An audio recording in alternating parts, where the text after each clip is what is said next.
கர்த்தருக்கு மிகவும் பிரியமான தேவ ஜனங்களே, இயேசு கிறிஸ்துவின் நாமத்திலே இந்த ஞாயிறு விருந்திற்காக உங்களை அன்புடன் அழைக்கிறேன்.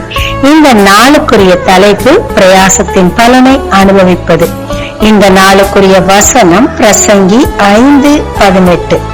உயிரோடு இருக்கும்படி தேவன் அருளி செய்த நாளெல்லாம் மனுஷன் புசித்து குடித்து சூரியனுக்கு கீழே தான் படும் பிரயாசம் அனைத்தின் பலனையும் அனுபவிப்பதே நலமும் உத்தமமான காரியம் என்று நான் கண்டேன். இதுவே அவன் பங்கு. நிபந்தனை வசனம் 2. தேவ சமூகத்தில் நீ துணிகரமாய் உன் வாயினால் பேசாமலும் மனம் பதறி ஒரு வார்த்தையும் சொல்லாமலும் இரு. தேவன் வானத்தில் இருக்கிறார், நீ பூமியில் இருக்கிறாய். ஆதலால் உன் வார்த்தைகள் சுருக்கமாய் இருப்பதாக. 1 ராஜாக்கள் 18:36 எலியாவோட அருமையான ஜெபம் இருக்குங்க. பாகாலை தொழுது கொண்டவங்க அதை கூப்பிட இரவு பகலும் கூட்டமா கத்தியால தன்னை குத்தி கிழிச்சுக்கிட்டு அதிகமா ஜெபிச்சுட்டு இருந்தாங்க. ஆனா எலியாவோ மிக மிக சுருக்கமான ஜெபம். நீரே தேவன், நான் உங்களுடைய ஊழியக்காரன்னு எல்லார் முன்னாடியும் நினைத்தரலும், அதுக்காக என் ஜெபத்தை கேட்டறலும். அவ்வளவுதான். உடனடியா தேவன் அக்கினியில பதில் கொடுத்து அவரே தேவன் என்றதை நிரூபித்து காட்டுறாருங்க.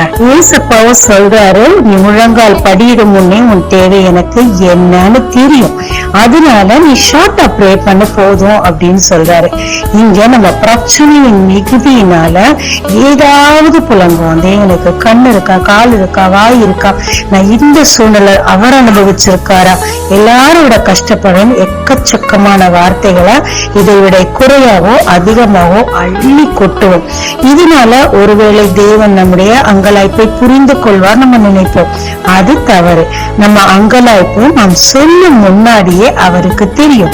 நீங்க என்ன சொல்ல வரீங்க, கர்த்தரிடத்தில் நீங்க என்ன எதிர்பார்க்கிறீங்கன்றத மிகவும் சுருக்கமா சொல்லும் போதே தேவன் மகிழ்கிறார். அதை விட அதை துதியோடு சொல்லும் போது மிக வேகமாக உங்க ஜெபம் தேவ சமூகத்தில் எட்டுங்க. இதன் முழு செய்தி அம்புக்குறியோடு இணைக்கப்பட்டிருக்கு. பார்த்து ஆசீர்வாதத்தை அனுபவித்து மற்றவங்களுக்கும் ஷேர் பண்ணுங்க.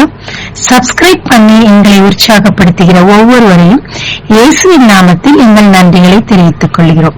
இயேசு கிறிஸ்துவின் நாமத்தில் உங்களை வாழ்த்தும் ஜீசஸ் விஷயம்.